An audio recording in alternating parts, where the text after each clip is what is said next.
बोधी वृक्षाच्या शीतल छायेखाली बसून काश्या वस्त्र परिधान करणारे, जगाला प्रज्ञाशील करुणेचा महामंत्र देणारे शाक्यमुनी तथागत गौतम बुद्ध, महासरसेन आणि परमपूज्य बोधिसत्व डॉक्टर बाबासाहेब आंबेडकर यांना दिवार पंचांग प्रणाम। धम्मचक्र अनुवर्तन दिन सोहळ्याच्या सर्वांना कोटी कोटी मंगल कामना। सर्वांना क्रांतिकारी जय भीम मेळा सलाम। शेंडे सरांनी आता सांगितलं की कौटुंबिक हिंसाचारामध्ये विविध कायदे आपल्यावरती लागू होतात। माझ्यावरती 498 लागलं होतं, आता बायकोनी नाही लावलं। 498 म्हणजे माहिती आहे का? नाही, 498 मध्ये हुंडाबळी म्हणून केस लागते, आलं लक्षात? आणि डायरेक्ट जेलमध्ये, त्याला बेल होत नाही, बरोबर आहे? मी दीक्षाभूमीला धम्मचक्र प्रवर्तन दिनानिमित्त आलेलो होतो। माझ्या पाठीमागची केस झाली आणि त्या केसमध्ये माझं नाव टाकण्यात आलं। का? तर मी लग्न लावून दिलं म्हणून आता लग्न लावायचं नाही का? त्या अशा काही काही केसेसमध्ये खोट्या पद्धतीने कसा फसवल्या जाते हे सरांनी तुम्हाला सांगितलं, पण त्याचं जिता जागता उदाहरण म्हणतात मी आहे। माझ्यावर 498 लागलं होतं आणि जेव्हा जज समोर आम्ही हजर झालो तेव्हा जजने विचारलं यांचा काय संबंध? सर म्हटलं मी यांचं लग्न लावून दिलं। जज हसायला लागले आणि तिथं केस मग खारिज केली।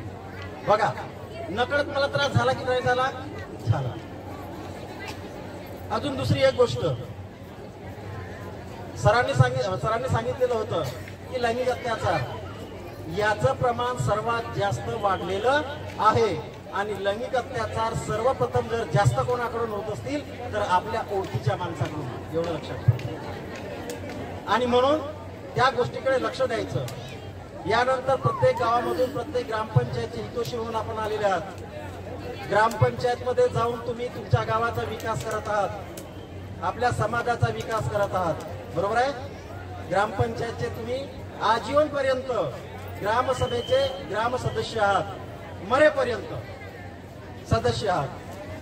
मग ग्रामपंचायत मध्ये येणारा निधी, हा निधी आपल्याला मिळाला पाहिजे की नाही पाहिजे? वंचित घटकांसाठी ग्रामपंचायत मध्ये 15व्या वित्त आयोगाचा पैसा येतो। तुमच्या ग्रामपंचायत मध्ये येतो का? कधी माहिती घेतली का? संत सैनिक दलाचे सैनिक म्हणून कधी ग्रामपंचायतच्या ग्रामसभेला गेलात का? गेलात का? आता जा। दरवर्षी राखीव निधी तुमच्या गावाच्या लोकसंख्येनुसार प्रत्येक ग्रामपंचायतला राखीव निधी येतो आणि दलित वस्ती सुधार योजनेअंतर्गत तो पैसा वंचित घटकांसाठी खर्च करायचा असतो। जर तुमच्या गावामध्ये विहार असतील, विहाराची तुटफूट असेल, बरोबर आहे, विहाराला टाईल्स लावायचे असतील, गट्टू लावायचे असतील, मग तुम्हाला ऑगस्ट महिन्याच्या ग्रामपंचायतमध्ये ग्रामसभेला जाणं अतिशय आवश्यक आहे। ती नियोजनाची सभा असते, म्हणून समता सैनिक दलाचा सैनिक लेचापेचा असावा का? नाही, त्याला कायद्याची माहिती सुद्धा असावी। आणि या ग्रामपंचायत प्रशासनामध्ये तुम्ही आलाच पाहिजे, स्वतःचे प्रश्न ठेवले पाहिजे। ग्रामपंचायतला किती अनुदान येतं, काय येतं हे तुम्हाला माहिती झालं पाहिजे। आणि म्हणून पंचायत राज विभागाने ज्या ज्या योजना राबविलेल्या आहेत त्या सगळ्यांमध्ये तुम्हाला सहभाग घेता आला पाहिजे। मग मला सांगा, आपल्याला दुसऱ्यांना पैसे मागायची गरज आहे का? जर तुमचे विहार पडलेले असतील त्याचं दुरुस्तीकरण होईल, 15व्या वित्त आयोगातून होईल, नाही झालं तर MREGS मधून होईल। आणि शासनानं परत आता एक निर्णय घेतलेला आहे, जर तुमच्या गावामध्ये वाचनालय असेल, आपल्या समाजाचं वाचनालय असेल तर त्या वाचनालयासाठी सुद्धा निधी शासन आपल्याला देत आहे। मग त्या निधीचा फायदा आपण करायचा की नाही करायचा? अरे सरकार कोणाचीच असो का, म्हटलं मी, सरकार कोणाचीच असो, आम्हाला त्याबद्दल काही म्हणायचं नाही, पण संविधानानं दिलेल्या अधिकारानुसार जर तो निधी येत असेल तर त्या निधीचा योग्य वापर आपल्यासाठी झाला पाहिजे। आपण जात नाही, महिलांसाठी 10% राखीव जागा आहे रक्कम, मग महिलांसाठी जर 10% राखीव पैसा असेल 15 वित्त आयोगाचा तर प्रत्येक महिलेला मासिक पाळी येते, प्रत्येक मुलींना मासिक पाळी येते. मग या पाळीचं नियोजन करायसाठी जे पॅड तुम्ही वापरता ते ग्रामपंचायतमधून फ्री मिळायला पाहिजे की नाही पाहिजे? मग तुमचा अधिकार आहे की नाही आहे? अरे निसर्गाने एवढी मोठी तुम्हाला देणगी दिलेली आहे. मग येणारा पैशाचं नियोजन आपण जर केलं ग्रामपंचायतच्या माध्यमातून, जर आपल्याला हे सर्व म्हणजे वैयक्तिक स्वच्छतेविषयीची जर माहिती झाली तर तुमचा तेवढा पैसा वाचेल की नाही वाचेल? कशाला ग्रामपंचायतमध्ये? त्यानंतर तुम्ही जे पॅड टाकता ते खाली फेकू नका, इकडे तिकडे टाकू नका, कारण त्याला तो जो रक्त लागलेला असतो तो कुत्र्याने जर एकदा अगर चाटलं तर तो कुत्रा माणसाच्या रक्ताला चटका त्याला लागेल आणि तो माणसावरती आक्रमण करायला मागे पुढे पाहणार नाही. तुमच्या इकडे आता ग्रामपंचायतचे प्रशिक्षण होत असताना कोणी आशा कार्यकर्ते असेल, कोणी अंगणवाडी कार्यकर्ते असेल, कोणी ICRP असेल, कुणी कोणा जर भूमिकेत तुम्ही असाल तर हे प्रशिक्षण तुम्हाला झालेलं आहे. अशा पद्धतीनं स्वतःची वैयक्तिक स्वच्छता कशी ठेवायची यासाठी सुद्धा शासन पैसे देत आहे. आणि म्हणून आपण ग्रामपंचायतमध्ये समता सैनिक दलाच्या वतीनं आपले प्रश्न, गावाचे प्रश्न सोडवण्याचा आपण प्रयत्न केला पाहिजे.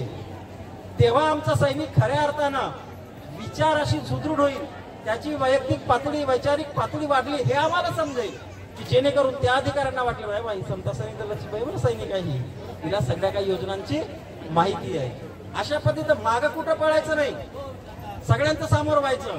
काही अडचण होत नाही. 2 दिवस तुम्हाला हसतील, बोलतील, पण तिसऱ्या दिवशी तेच म्हणतील नाही बा या बाईने जो प्रश्न ठेवलेला होता तो खरोखरच होता. म्हणून तुम्ही आरोग्याशी जागरूक राहा आपल्या. आणि बघा, रोडपती ते करोडपती, रोडपती ते लखपती ही योजना तुमच्यासाठी शासनाने आणलेली होती, पण आपणही तिथं चूक केली. शेळा पालन करताय, शेळी पालन करता, 76,000 शेळी पालनचा कोटा निर्माण होतो, बरोबर आहे. मग रोजगार हमी योजनेमधून तुम्ही कामं करता, मग 1 लाख झालं की नाही झालं? झालं की नाही झालं? आता घरकुला संबंधातून सुद्धा प्रश्न निर्माण झालेले आहेत. प्रधानमंत्री योजनेमध्ये SC ST आणि OBC 3च कॅटेगरी आहेत, लक्षात घ्या. हा एक प्रश्न निघाला होता, महाराणाच घर कसे म्हणून. ते तर तुम्हाला देता आलं पाहिजे. अधिकारापासून सगळ्यांना सक्षम असलं पाहिजे. आपला अभ्यास करायचा बिलकुल ग्रामपंचायत प्रशासनाचा, कारण ते आपल्या सर्वांगीण विकासाची गुरुकिल्ली आहे. आणि म्हणून त्यानंतर मोदी आवास योजना आली. मोदी आवास योजनेमध्ये सगळ्या OBC साठी आहे. आणि रमाई योजना जी आहे ती आपल्या बौद्धांसाठी नाही आहे की नाही आहे? हा, ते आहे. मग रमाई मधून तुम्हाला घरकुल मिळेल, प्रधानमंत्री मधून तुम्हाला घरकुल मिळेल, ST साठी शबरी मधून घरकुल मिळेल. जर तुमच्या समाजाचे लोक त्या ST चे असतील, त्या ST चे त्यांना सांगायला पाहिजे आपण सुद्धा. ते थोडं सामाजिक कार्य केलं पाहिजे. OBC असतील, NTB असतील, NTB साठी यशवंतराव चव्हाण घरकुल योजना आहे. आणि ह्या सगळ्या घरकुल योजना असताना मध्यंतरी गोवारी बांधवांना OBC मधून हटवलं होतं, लक्षात घ्या. SBC ज्याला आपण म्हणतो. परत आता त्यांना मोदी आवास योजनेचा लाभ द्यायला सुरुवात केलं. सरकार म्हणजे चालबाजी कमी नाही खेळत, तो विविध पद्धतीने चालबाजी खेळत आहे. आणि आता काय झालं, जेव्हा ग्रामीण भागासाठी 1.5 लाख होतं अनुदान आणि शहरी भागासाठी 2,500 होतं, तेव्हा सरपंच संघटनेनं मागणी केली महाराष्ट्र स्तरावरच्या, की हा जो तफावत आहे कमी करा. शहरामध्येच फक्त सिमेंटचे भाव, लोखंडाचे भाव वाढलेले नाही, तर ग्रामीण भागामध्ये सुद्धा त्याच किमतीमध्ये लोखंड आणि सिमेंट मिळतोय. आणि म्हणून घरकुलाची आता किंमत 2.5 लाख रुपये अनुदान झाली आहे, लक्षात घ्या. मग त्याच्यामध्ये आपल्या जवळचे थोडेसे पैसे टाकले, 2.5 लाख आणि 50,000 जरी टाकले तरी 3 लाखाचं चमचमीत मकान घर होईल की नाही होईल? मग चांगल्या पद्धतीने आपलं घरकुल झालं पाहिजे. अशा पद्धतीने आपल्याला सगळं नियोजन करायचं आहे. सरांनी मग अशीच म्हटलं की मुलीच्या संसारात आईनं लुडबुड करू अजिबात नाही. जेव्हा आम्ही जातोय महात्मा गांधी तंटामुक्त समितीच्या माध्यमातून आणि निर्णय द्यायला जेव्हा बसतो, दोन्ही बाजू जेव्हा ऐकून घेतो, तिथं आईची भूमिका सर्वात जास्त असते. तिनं समजावलं पाहिजे की बेटा हे प्रत्येकालाच लागू आहे.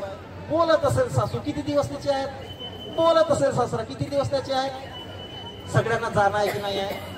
इथं राहायला कोणी आलं का, कोणी लवकर जाईल, कोणी उशिरा जाईल, कोणी लकवा मारून जाईल, कोणी ऍक्सिडेंट जाईल. मृत्यू सांगता येतो का? अरे जिथे जातो तिथे तू माझा सांगा ती चाल विषय हाती धरून या. मृत्यू तुमच्या सोबत आहे, सावली म्हणजे तुमचा मृत्यू. म्हणून बुद्धाने म्हटलं होतं की मृत्यू हा माणसाचा मित्र आहे की नाही आहे? मेल्यानंतर सगळ्या सुखदुःखातून माणसाची सुटका होते की होत नाही? होते. आणि म्हणून तुम्हाला आव्हान आहे की समता सैनिक दलाच्या माध्यमातून गावात जर पेरणी करायची असेल, गावात समता सैनिक दल जास्तीत जास्त लोकांपर्यंत पोहोचवायचं असेल तर आपल्याला ग्रामपंचायत प्रशासनामध्ये सहभाग घ्यावा लागेल.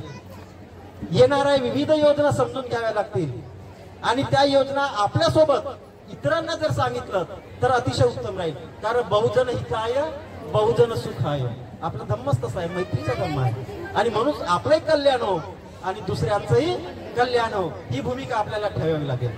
आणि अशा तऱ्हेनं तुम्हाला ज्या सगळ्या गोष्टी माहिती आहेत त्या इतरांना सांगावं लागेल. न कळतच त्यांच्याबद्दलची म्हणजे तुमच्याबद्दलची ओढ त्यांच्या मनामध्ये निर्माण होईल. ती दलामध्ये बाई जाते, ती हुशार आहे, तिला सगळ्या योजनांची माहिती आहे, अशी तुमची भूमिका झाली पाहिजे.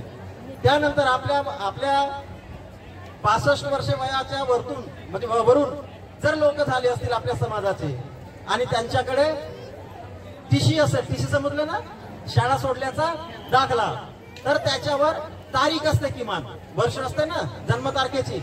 पण कधी कधी जन्मस्थळच राहत नाही. जन्मस्थळ राहतो का? नाही राहत. आणि म्हणून विविध मग अडचणी येतात. तेव्हा ते ज्या शाळेमध्ये शिकले असतील त्या शाळेमधून निर्गम उतारा मागायचा. काय मागायचा? निर्गम उतारा. मग तुम्हाला श्रावणबाळ योजनेचा फॉर्म भरायचा असेल, वृद्धापकाळ योजना. आता मी शिकलीच नाही तर माझ्याकडे टीसी नाही, हा सरला फुकटाचा कोणी देत नाही. पैसे घेतात, खरं सांगतोय पैसे घेतात, पण माझ्या जन्माची नोंदच नाही, मी शाळेत गेलेच नाही तर नोंद राहील का? नाही. आणि तिला 65 वर्ष झाले दाखवायचं, तर मग आता कसं करायचं? जोपर्यंत टीसी नाही तोपर्यंत तुम्हाला वृद्धापकाळ योजना पैसे मिळणार नाही. आणि म्हणून काय करायचं? मोठा मुलगा किंवा मोठी मुलगी असेल तिच्या जन्माचा दाखला जोडायचा.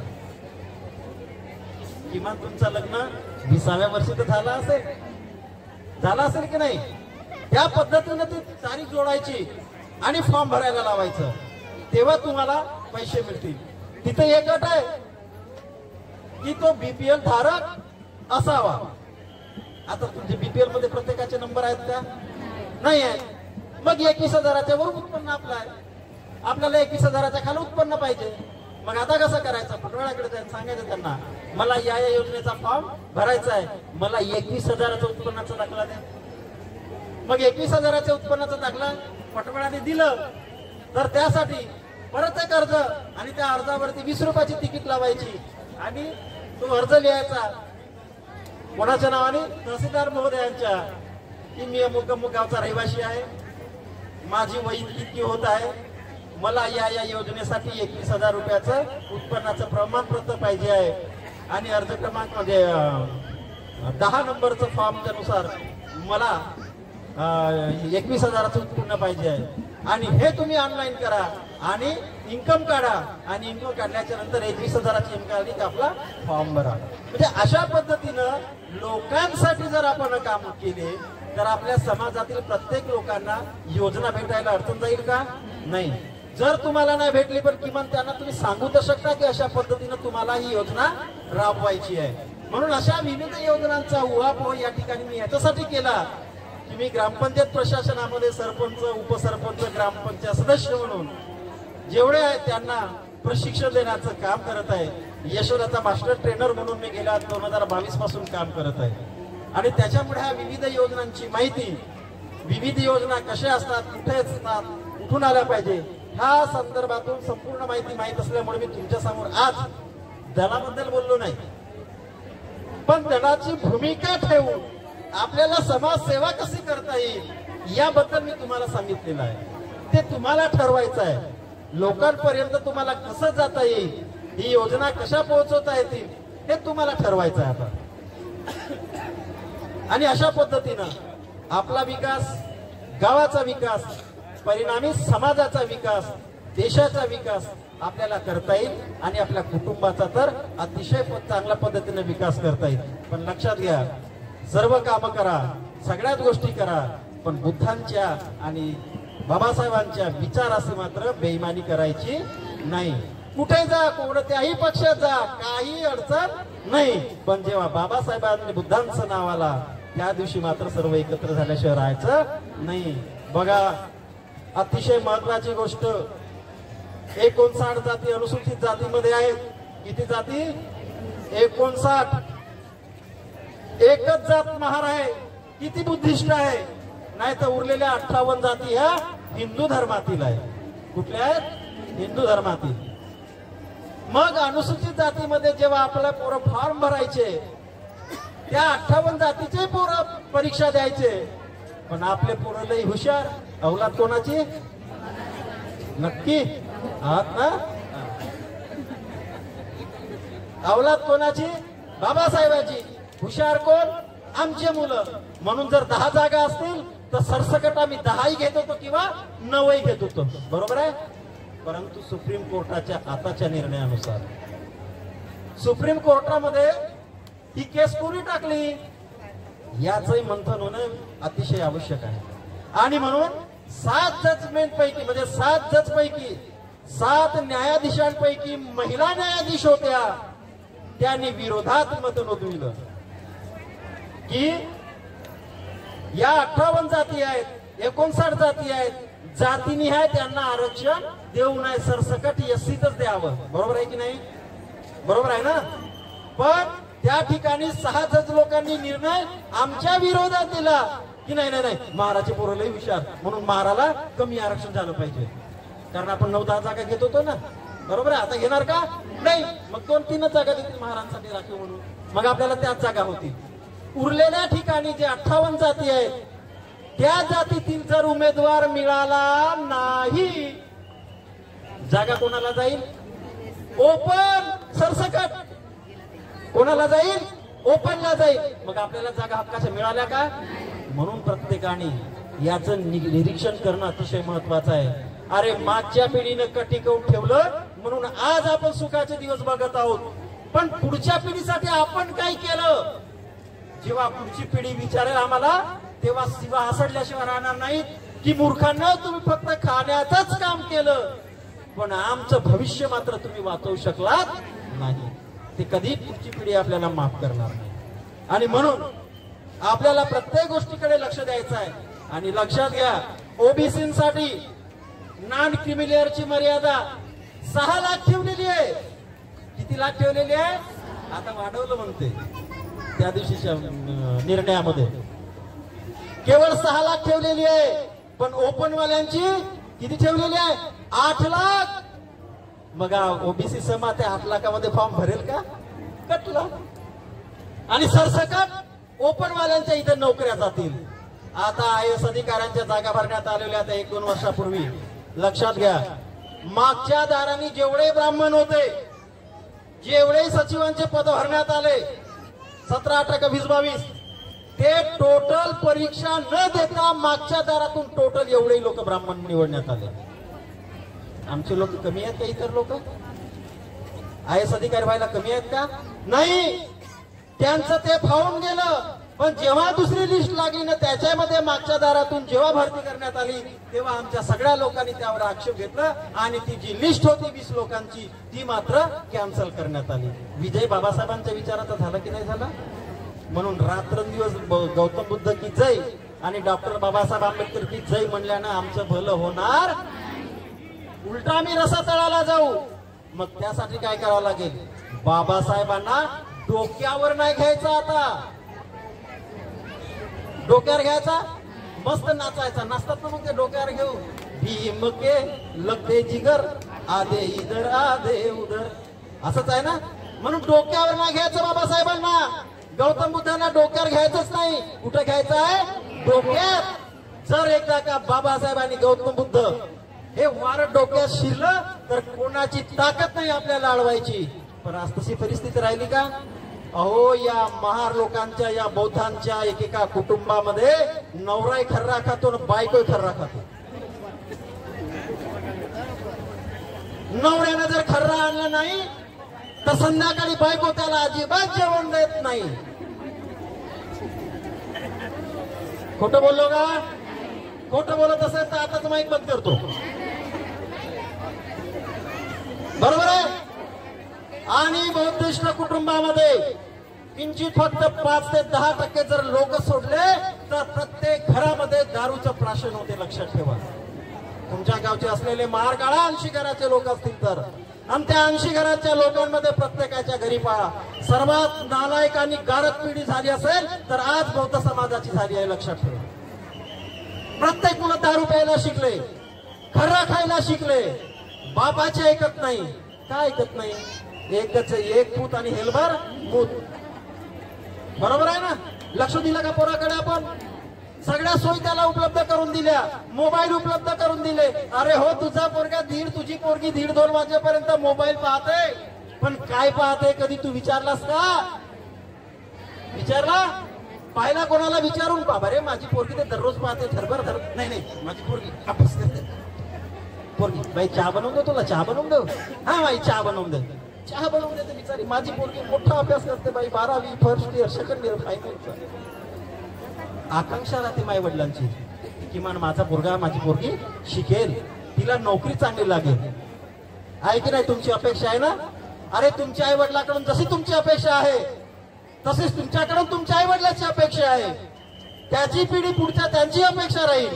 आणि म्हणून सर्वात आता आपण किती हुशार झालो तरी प्रत्येक महाराच्या घरी एक ना एक दारू पिणारा आणि शौका करणारा माणूस तुम्हाला आढळल्याशिवाय राहणार नाही. 80% आपल्या समाजामध्ये हा अतिशय म्हणजे दुःखानं म्हणा असं वाटतंय.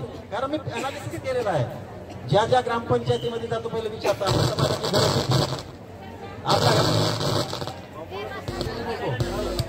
घरं आपल्या समाजाची घरं किती, मग त्यांना विचारायचं या कुटुंबात पिणार आहे, या कुटुंबात पिणार आहे, या कुटुंबात पिणार आहे. लोक बरोबर सांगतात या कुटुंबात पिणारा आहे. म्हणून आपण किती हुशारी दाखवत असलो, आपण सगळे किती बुद्धीनं श्रेष्ठ समजत असलो तरी आचरणामध्ये आपण कुठंतरी मागे राहिलो हे मात्र विसरू नका. म्हणून बुद्धांचे विचार, बाबासाहेबांचे विचार हे सांगायचे नाही तर ते काय करायचं आहे? कृतिशील जीवनामध्ये आचरणात आणायचं आहे. 5 शील दिले, किमान 4 शीलाचं तर एका दिवशी पालन करता येईल. खोटे बोलणं सोडून देतो. बरोबर आहे? तुम्ही दररोज चोरी करता का? मग 1 शील झाला की नाही झाला? दररोज व्यभिचार करता का? 1 शील झाला की नाही झाला? हिंसा करता का? मटण खाता ना? हिंसा झाली की नाही झाली? हा, 1956 साली 57ला जेव्हा दीक्षांत समारंभ आमच्या एरियामध्ये झाला, ऍडव्होकेट रुपवतेच्या माध्यमातून, दादासाहेब कुंभारेच्या माध्यमातून, गिरीश खोब्रागडेंच्या माध्यमातून, नाही दादा खोब्रागडे, बॅरिस्टर राजाभाऊ खोब्रागडेंच्या माध्यमातून, तेव्हा महाराणी कोंबड्या पाळणं बंद केलं होतं, कोंबड्या खाणं बंद केलं होतं. का रे बाबा? नाही गेले ते दिवस. परत त्याच गर्दीत जायला लागलो आपण. पहिले ढोराचा मांस खात होतो का? म्हटलं मी पहिल्यांदा सडलेल्या ढोराचा मांस खात होतो, आता सरळ सरळ जिवंत कोंबड्या खायला सुरुवात केली. परत त्याच परिस्थितीकडे आलो की नाही आपण? मग आचरणात सुधारणा कधी होईल आपली? आपल्याला पंचशीलाचं आचरण कधी होईल? म्हणून इतर लोकांना सांगू नका, इतर लोकांवरती विश्वास ठेवू नका. ते आपल्या धर्मासाठी कसे लढतात माहिती आहे? 9 दिवस जर ती बाई पायामध्ये चप्पल घालत नाही, घालते का? काहून नाही? तिचा अतिशय अतूट विश्वास देवावरती आहे.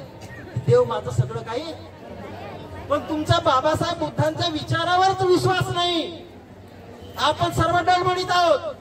म्हणून आचरणात त्यांचे विचार आपण करत नाही.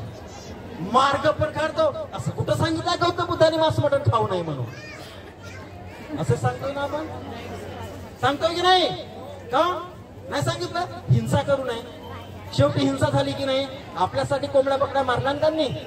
आणि म्हणून मला तो जुना काळ आठवतो 58चा 57चा, की त्या कालावधीमध्ये समाजाची पूर्ण एकी होती आणि समाजाने म्हटलं की नाही, कोंबड्या खायच्या नाही, कोंबड्या पोसायच्या नाही, फक्त बाबासाहेबांचा बौद्धिस्ट म्हणून जगायचा आहे. शुभ्र वस्त्र आपल्याला परिधान करायचं आहे. अहो आता जेव्हा आपण विहारामध्ये जातो, रंगीबेरंगी साडी, रंगीबेरंगी कपडे, जीन्स लागला, पॅन्ट लागला, पण शुभ्र वस्त्र परिधान करतो का? नाही. ख्रिश्चनांना आपण म्हणतो की दर रविवारी तो जाऊन येशू ख्रिस्ताची प्रार्थना का करतो? त्यांना तिथं समाधान आहे ना. का म्हटलं मी? ते त्यांच्याशी एकरूप होतात, त्यांच्या विचाराशी ते एकरूप होतात. पण बाबासाहेबांच्या आणि गौतम बुद्धांच्या विचाराशी आपण एकरूप आहोत का, याचा प्रथमतः आपल्याला विचार करावा लागेल. दुसऱ्यांना टीका नाही द्यायचं ते काय करतात म्हणून. त्यांचा अतूट विश्वास त्यांच्यावरती आहे. मग बाबासाहेबांच्या विचाराने गौतम बुद्धांच्या विचारावरती आपला अतूट विश्वास नाही का? मग आता आपल्याला स्वतःचं आत्मपरीक्षण करण्याची वेळ आहे. 70 ते 80 वर्ष, आता 67वा धम्मचक्र प्रवर्तन दिन झाले, 67च, पण आपण 100 गाठतो की गाठत नाही. धम्मचक्र प्रवर्तन दिनाची अशी परिस्थिती निर्माण झालेली आहे. आणि या परिस्थितीला कारणीभूत आपण शाळेतील शहाणे आहोत.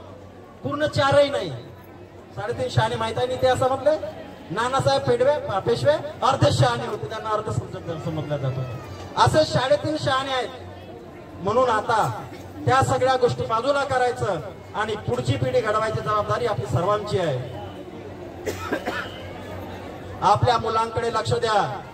18 वर्ष होण्यापूर्वीच मुली पलायन करत आहेत, लक्षात घ्या. डॉक्टर बाबासाहेब आंबेडकरांनी म्हटलं होतं की जे कोवळ्या वयामध्ये प्रेम करतात ते प्रेम नसून केवळ शारीरिक आकर्षण आहे आणि त्यामुळे ते स्वतःचा आणि समाजाचा विनाश करतात. जेव्हा आपण समाजात जातो, मी का असं बोललो, कमी वयामध्ये आपल्या मुलींना फक्त शारीरिक आकर्षण असते, पण आई ही मुलींची मैत्री असते, बरोबर आहे. तिच्या शरीरात जेवढे काही बदल होतात ते बदल, ताई तुला असंच होणार हे सांगण्याची भूमिका, मैत्रिणीची भूमिका आईने वठवली पाहिजे. वडिलांनी सुद्धा मुलांना सांगितलं पाहिजे, त्याच्यासोबत मैत्री केली पाहिजे.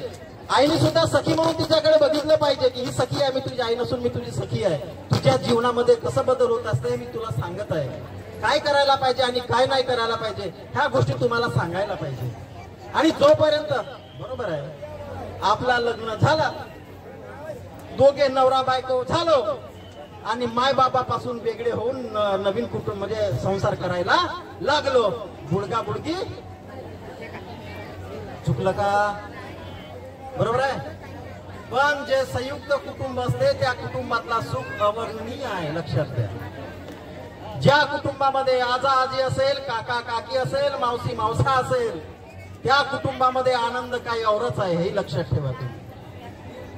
संयुक्त कुटुंबाशिवाय कुटुंब नाही. परंतु आता आपण विभक्त पद्धतीनं चाललोय आणि त्याच्यामुळेच एकमेकांसोबत बोलण्याचा जो कॉन्टॅक्ट होतं तो आपला कमी झाला.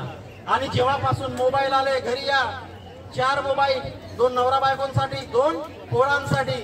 नवरा आला मोबाईल धरून बसते, बायको आली मोबाईल धरून बसते, पोरगा आला तो बसतो. परंतु आपापसामध्ये कोणत्याही चर्चा होत पण किंवा असे म्हणत नाही की अर्धा तासासाठी तरी बाजूला मोबाईल ठेवू आणि नंतर आपण बोलू. होते का असं? ते आजी जर घरी असेल बिचारी तर माझी नाती शाळेतून आली, बाई इकडे ये, हे हातपाय धुतलं की जे आपल्या रूम मध्ये जाते ना मोबाईल इचकत बसते, आजीसोबत कधी बोलत. आणि म्हणून कुठंतरी आपला संवाद आहे, जो सुसंवाद आहे हा तुटत चाललेला आहे.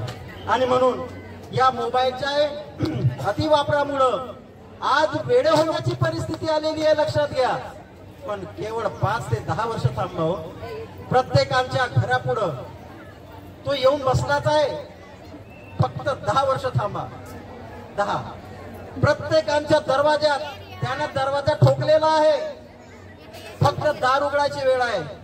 कारण आपल्या या पूर्व विदर्भामध्ये, आता तुमचा जिल्हा येते की नाही मला नाही माहिती, पण या पूर्व विदर्भामध्ये अख्ख्या महाराष्ट्रात जेवढी सुपारी खपत नाही तेवढी सुपारी निवड या खर्यासाठी आपल्या पूर्व विदर्भात खपते, लक्षात ठेवा.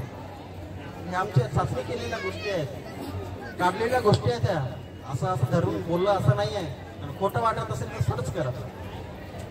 सुपारी शुद्ध स्वरूपाची सुपारी तुम्हाला देत नाही, भाजलेली सुपारी येते. आता मला सांगा, ते किडलेली सुपारी जर भाजली तरी चांगली लागेल की नाही लागेल? बरोबर आहे. मग तिच्यामध्ये किडे असतील तरी चालतील, मोठ्या आवडीनं आपण खातो. पण माहिती लक्षात घ्या, चुना वेगळा खा आणि पानामध्ये चुना खा. पण कथा आणि चुनाला पान जरी तुम्ही खाल्लं तर तुमची तब्येत बिघडली. कडीदार कपुरी पान, ते आहे जुने गाणं, मला आठवत नाही आता.